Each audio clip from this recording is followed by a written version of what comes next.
젠슨 황이 안 가는 건지 아니면 못 가는 건지 이 부분에 대해서 조금은 살펴볼 필요가 있는데요. 실제로 젠슨 황의 이야기에 따르면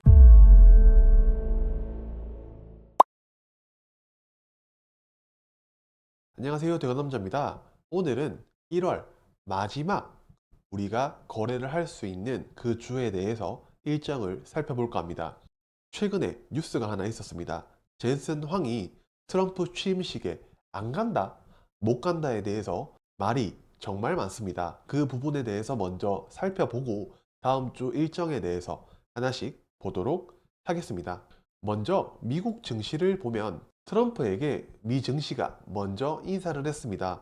대부분 빅테크 기업들이 상승을 했고 일라이릴리랑 머크와 같은 바이오 기업들이 조금 약세가 보이는 게 특징이었습니다. 다음 주는 반도체 기업들을 위주로 먼저 보면서 시장 상황을 보시는 게 조금은 더 좋을 것 같습니다. 전반적인 분위기가 좋았기 때문에 다음 주 월요일에 한국 시장은 조금 갭이 뜬 상태로 시작할 가능성이 있다는 것 인지를 해주시면 좋겠습니다. 젠슨왕 CEO가 거기 안 가면 다 죽어 라는 게 투자자들에 대한 생각입니다. 젠슨 황이 안 가는 건지 아니면 못 가는 건지 이 부분에 대해서 조금은 살펴볼 필요가 있는데요. 실제로 젠슨 황의 이야기에 따르면 초대를 받지 못했다고 합니다. 나는 조세호가 아니다. 직원, 가족과 설을 보낼 것이다 라고 이야기를 했고요. 그와 반대로 주주들 입장에서는 엔비디아가 트럼프한테 찍혔나? 트럼프가 반도체 투자자들은 생각 안 하고 트럼프 취임식에 참가 안 하나? 근자감이야? 미친 거야? 라는 이런 반응들이 나오고 있습니다. 아직까지 트럼프가 초대를 하지 않았다는 거에 대해서 사람들에 대한 불확실성 그리고 걱정 이런저런 이야기가 많이 나올 것으로 예상이 됩니다만 실제로 이런 부분은 호재보다는 조금 불확실성이나 악재로 보는 게 조금 더 현실적인 생각이 아닐까 싶습니다. 그래서 이 부분이 엔비디아에 대한 불확실성으로 나타날 수 있다는 점은 조금 체크를 하시면서 다음 주에 반도체 관련 기업을 보시는 게 나을 것 같습니다. 그러면 일정으로 들어가 보도록 하겠습니다. 1월 20일 월요일은 트럼프 2기 행정부의 출범으로 참가 인사를 주목을 해야 되고요. 저는 관련주로 SK하이닉스, 현대차, 기아, 신세계, 풍산 정도를 체크를 할 예정입니다. 그리고 이와 동시에 SEC 위원장이 사퇴를 합니다. 그래서 트럼프의 가상자산에 대한 행정명령을 주목을 해보시면서 관련주인 갤럭시아 머니트리, 갤럭시아 SM이 시간 외에 급하게 상승을 했고 다날 하나투자증권, 펄어비스까지 체크를 해보시면 좋겠습니다. 다음은 김동연이 다보스 포럼에 참석을 합니다. 관련주로 SG글로벌, 풍년 정도를 보시면 좋겠습니다.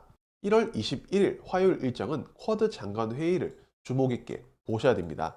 방산 관련 일정으로 관련주로 하나에어로스페이스, 현대로템, 하나시스템, LIG 넥스원 정도를 보시면 좋은데 이 부분은 트럼프 2기 행정부가 출범이 되면 동맹국에 대한 방위비 재협상 가능성이 있기 때문에 방산 관련주를 꼭 체크를 해보시면서 주목을 받을 가능성이 꽤 있다고 봅니다. 두 번째는 LG CNS의 공모 청약이 있는데요. 수급 블랙홀이 될 가능성이 있습니다. 과거에 SKI 테크놀로지와 LG 에너지 솔루션 때 이 공모 자금으로 인해서 수급이 뺏기는 듯한 모습이 있었기 때문에 시장에는 불확실성으로 작용을 할 겁니다. 이와 반대로 LG CNS와 관련된 기업은 LG, LG 헬로비전, 링네트 정도가 있기 때문에 참고해 보시면 좋겠습니다. 다음은 교육부가 AI 교과서에 대한 제의를 요구할 예정입니다. 관련주로 애니능률, 아이스크림 미디어, YBM넷, 크라우드웍스 정도를 체크해 보시면 좋을 것 같습니다.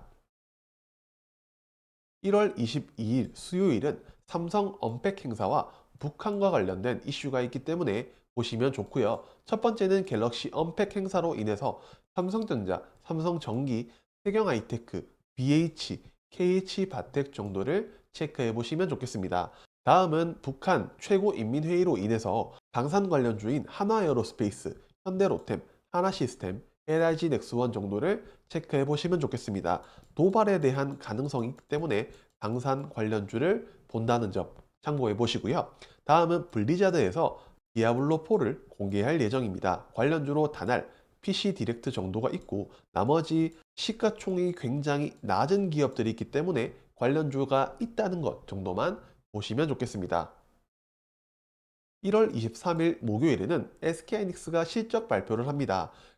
반도체를 주목해 보셔야 되고 이미 TSMC 그리고 엔비디아에 대한 실적이 잘 나왔기 때문에 SK하이닉스도 잘 나올 가능성이 굉장히 높습니다. 관련주로 SK하이닉스, PSK홀딩스, 한미반도체, 테크윈, 이오테크닉스, 파크시스템즈, 리노공업, ISG 정도까지 보시면 어떨까 합니다. 그리고 삼성전자가 AI 스마트 안경을 공개할 예정입니다. 관련주로 삼성전자, 삼성전기, 뉴프렉스, M83, 자이언트 스텝, 위즈윅 스튜디오, 사피엔 반도체까지 아마 이 부분은 테마로 관련주가 움직일 가능성이 더 높다는 점 참고를 해보시고요. 다음은 아스코 GI, 소화기암 임상종양학회가 개최가 됩니다. 관련주로 HLB, 일동제약 그리고 중소형주로 지노맨 컴퍼니와 에클론 정도를 보시면 어떨까 합니다. 1월 24일 금요일 일정으로는 우크라이나, 러시아 관련 드디어 종전에 대한 이야기가 나올지 주목을 해보시면 좋겠는데요. 관련주로 SY스틸텍, 전진건설로봇, HD현대건설기계, SG 정도를 보시면 좋겠습니다. 그리고 이날 LG에너지솔루션에 대한 실적이 발표가 됩니다. 이미 안 좋은 거는 다 알고 있는 상황이고요. 관련주로 LG에너지솔루션, LG화학, 포스코퓨처엠, 코스모신소재 등이 있는데 안 좋기 때문에 이 기업들이 어떤 급등할, 상승할 트리거는 없다는 점 이런 부분으로 그냥 보시면 좋겠습니다. 그리고 미국의 12월 기존주택 판매 지수가 토요일 0시에 발표가 있을 예정이기 때문에 이 지표도 시장에 영향을 줄 가능성 있습니다. 그리고 특징적으로는 SK하이닉스가 지켜야 더 가는 구간에 진입을 했습니다. 22만 원대라는 가격대가 박스로 봤을 때 굉장히 중요한 가격대고 외국인이 3거래일 연속 강하게 들어오고 있는 점을 주목을 해보시면 되는데요. 아마 시초가는 미증시의 영향으로 인해서 22만 원을 넘을 것으로 예상이 됩니다. 그래서 이 22만 원을 지키고 올라가냐 아니면 다시 내려가냐에 대한 신고가를 결정할 수 있는 중요한 가격대이기 때문에 어떻게 될지 보시고 대응을 하시는 게 더 낫지 않을까 싶습니다. 마지막으로 ETF는 저번 주에 소개드린 ETF와 똑같습니다. 하지만 불확실성에서 안전한 ETF는 사실 이만한 ETF가 없다고 생각합니다. 타임폴리오 ETF를 저는 가장 좋아하는데요.